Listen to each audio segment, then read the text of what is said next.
Hello sports fans, this is Steven here for JustMyPicks.com, and I'm bringing you a special NFL video. Through last week's game we saw versus the Bengals and the Steelers, a controversy was sparked. Basically, between Terrence Garvin, who is the gunner, if you will, for the Pittsburgh Steelers, that's a special teams player, and the punter, Kevin Huber of the Bengals, who is the actual Cincinnati Bengals punter, who got a couple of damages to his spine and also broke his jaw from the hit from Terrence Garvin. It was a lot of debate going on asking what is the NFL doing protecting a punter, when I see both sides of the argument, and I just think all of this is a bunch of gaga. When I look at the NFL and them trying to protect football players, what are you actually protecting? A punter that is in the actual motion of trying to follow a player to make a tackle or assist a tackle or deter a player from potentially running back a punt return or kick return for a touchdown, should be a live player. When I hear a lot of people talk about, oh, the punter was defenseless and he couldn't defend himself. Growing up, you had to keep your head on a swivel. Football is a man's game, and there is a true danger in playing football. You could potentially lose your life. You could lose a limb. You could lose a body part. You could break bones. There's serious things. You know that when you sign that contract for those millions and millions of dollars that you play for each and every year. Now, with that being said, the NFL needs to lighten up just a little bit, because at the end of the day, the punter was not a defenseless player. And if you can deter a kick returner or a punt returner from scoring an actual touchdown, if you can physically tackle him and it will be legal in a game, then you're not defenseless at all. When you look at the hit may have been illegal because he made contact with the helmet, but as far as him being penalized past that, I don't think he should be fined a $25,000 fine like reported he's fined.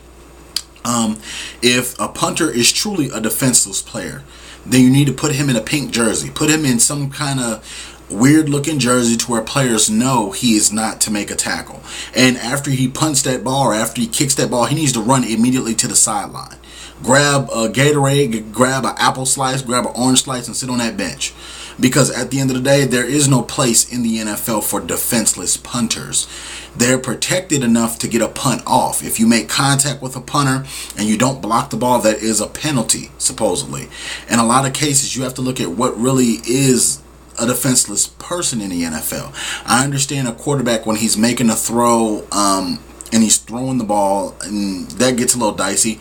And wide receivers, when they're up in the air making a catch or going across the middle, jumping up, exposing certain body parts, yes, that's understandable, because they can't make tackles up in the air.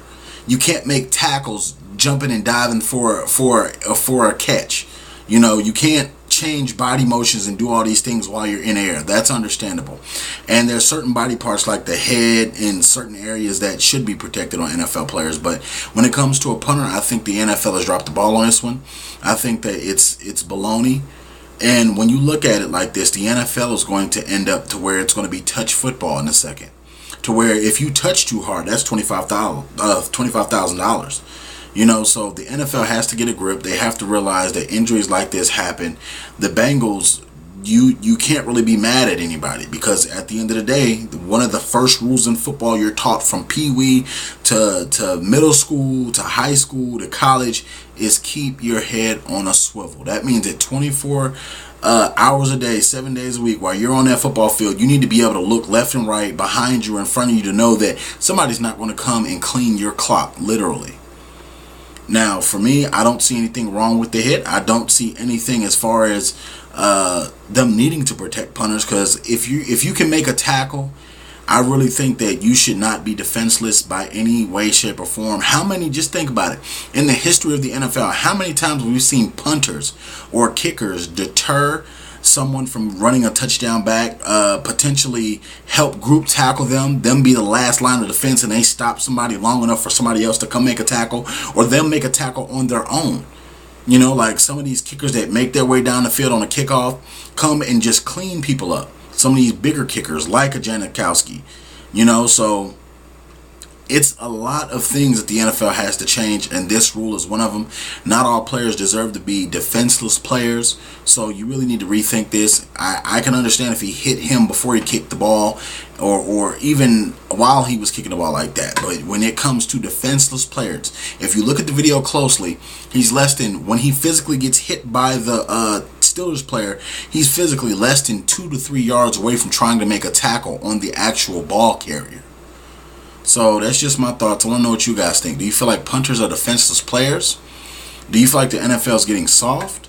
Or do you feel like the NFL is justified in protecting punters? Not running backs, not wide receivers, not quarterbacks, not defensive backs, not defensive ends, not safeties, but punters. Do you guys feel like the punters should be able to make tackles still? Kickers still be able to make tackles? If they're defenseless, really, should they even be allowed to do anything besides just kick and strictly that? Should they be allowed to run to the sideline, skip, hop, jump, or play hopscotch on the sideline? Let me know what you guys think. Check me out at justmypicks.com. Also, follow me on Twitter at justmypicks.tv. Also, check me out on YouTube, YouTube.com/justmypicks.tv. Please hit the subscribe button. Check us out. Share your views on the comment section below on this hot topic. It's a lot of debate going on about this, so let us guys know, and thank you very much for viewing our videos. Thank you.